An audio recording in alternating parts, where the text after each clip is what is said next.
Hi, everybody. My name is Unison, and today I wanted to talk a little bit about doing some healing on ourselves. How can we teach ourselves to do better, to feel better? Healing past memories and traumatic events of life situations can be quite rewarding. But by sharing a story, it could maybe help others that may have had a similar experience. Cleaning out old memories will make room for the new ones. This is a story about talking to our inner child. I hope this will help someone. This is how it goes. The room is silent and dark. I'm sitting alone in my favorite armchair. I nestle myself in and close my eyes, inhaling, exhaling, taking really deep breaths. After about the fifth or sixth breath, I start to drift off into the past. I'm not to try to think of anything specific, just trying to keep my mind from wandering, trying to keep it clear. Suddenly a small white light appears. It's gently floating. As the light approaches me, it starts to grow in size and brightness. The light is now expanded to a huge sphere, and it's hovering right over me as I'm sitting in the chair. A little startled, as the light starts to fall, here my body starts to stand. The light engulfs my body. I try to remain focused on the breathing, but I'm certainly not as relaxed as it was a moment ago. Just then, off in the distance, an object appears. My eyes are drawn to it. As it comes closer, I realize what it is.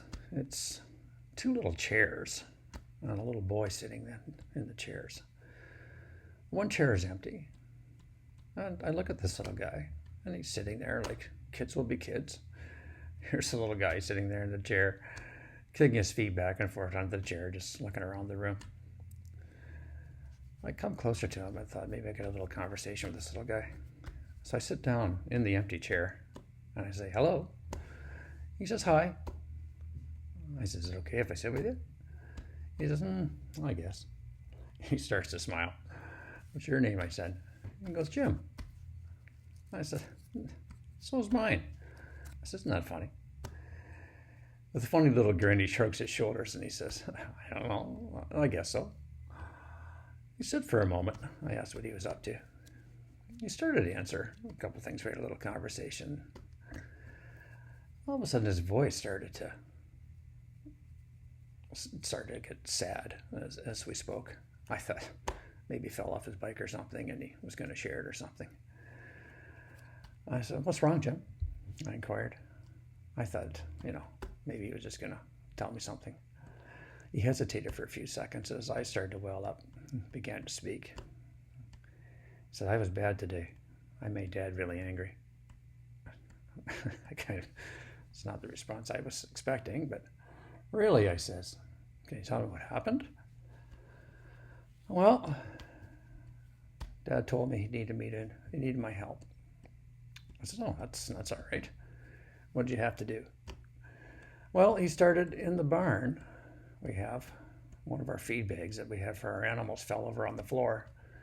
We had to pick up the feed and put it into another bag." "Oh, that sounds pretty cool." I said, "I haven't done that in years." "I bet I can guess I know what your job is going to be." Kind of looked a little puzzled at me. He says, "Dad handed me the empty bag and told me to hold it like this." So he shows me and he grabs his hands and he goes and he pushes his thumbs up like this so he can make like an opening for this feed and this chop and the shovel to fit in. And it creates a small hole at the top. And he goes, "See, it's easy." He goes, "This is how you hold the bag properly." I go, "Oh, that's pretty cool. I knew how to do that." And I go, "Oh, what happened?" He says, "Well, Dad picked up a really big scoop of feed, shoved it towards the bag. But the scoop of the feed was so big that as he shoved it, it fell out of my hands on the ground." "Damn it," Dad yelled. He grabbed the bag out of my hand and says, "I told you to hold it like this." So Jim gets his hands up and he does the same thing again. It was the same gestures he did before. The little boy's eyes started to well up with tears again. I could tell this time he was getting a little scared. I said, sounds like he was getting a little frustrated. I says, and then what? Well, Dad picked up another scoop and the same thing happened. Oh no. I says, what did he do this time? I asked. Well, he reached over and smacked me in the side of the head. Called me useless and said I can't do anything right. The tears are really starting to flow from this little guy at this point. I was doing my best, he said. I paused for a second, searching for the right words or something to say to him. It doesn't sound like to me like you were doing anything wrong, does it? He thought for a second and sniffed. I thought I was doing it the way he showed me. Jim started to rub the side of his head. What do you think was going wrong? I don't know. Little guy says, well, maybe he was just getting too much feed on the shovel and it wouldn't fit in. So I couldn't get my hands to go any wider. It was really heavy when it fell out of my hands, he says. Well, that makes sense, doesn't it? I assured him he was doing it right. Did you tell him that? No, I was afraid to. He gets really mad. Let's try it again. This time do it right, Dad snapped. Dad grabbed another scoop. This time he jammed the shovel into the opening where my hands were. As he shoved through the hole on the side of the shovel, there was a sharp, jagged edge. As he pushed, it cut in my hand, and of course I dropped the bag again. It started to bleed. As he was telling me this, I felt the strange feeling that I could actually feel the pain on my own hand as he kept talking. I moved myself to the edge of the chair, leaned in towards the little boy. I reached out and gently grabbed one of his hands. I could feel the warmth, I don't know, it felt kind of weird.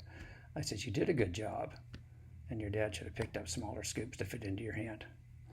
He sniffed and wiped his face while he looked up at me. Seemed to be relieved for the moment. I said, sometimes dads are so busy that they forget that they have smaller helpers. I'm sure he didn't mean to do it. I'm sure he didn't mean for that to happen. I then took my hand and placed it on his shoulder, and I swear that I could feel that warm sensation on my own shoulder. I think you're doing a great job. What happened next? I asked. He looked around. He told me to go to the house, get Mom to fix my hand. I'll just do it myself, he snarled. So I walked up to the house. I focused on what he was saying. All of a sudden I heard, what happened to you? Mom said. He started to cry as he told her the story. I sat there rubbing my own throbbing hand as he told her. I could feel the pressure as I pictured her wrapping up this bandage around and around this little guy's hand. The bleeding had just about stopped when his mom looked up and said, it'll be okay, go outside and play. Jim smiled as we went outside. I sat back in my chair. Do you feel better? I asked. He wiped his tears. Yeah, a little bit, he replied. I think I want to go now, he says. You know you did a great job today. Do you think we can talk again sometime? I asked him. Jim looked a little puzzled at me. I thought for a second. Okay, I guess. I replied, no, I'll see you later. And I waved goodbye. As the boy in the chair started to fade out of sight, the light started retreating. The room once again became dark. A tear fell onto my cheek as I reflected on what had just happened. Was this real? I thought to myself. All of a sudden I could feel a weight being lifted from my body. The pain in my hand had subsided, and I realized that this was going to be the first of many experiences that me and Jim would share. Wait till you hear what happens at supper time. Anyways, this was just a short story. Hope it'll be able to help somebody. And we'll do it again soon. Thank you. Goodbye.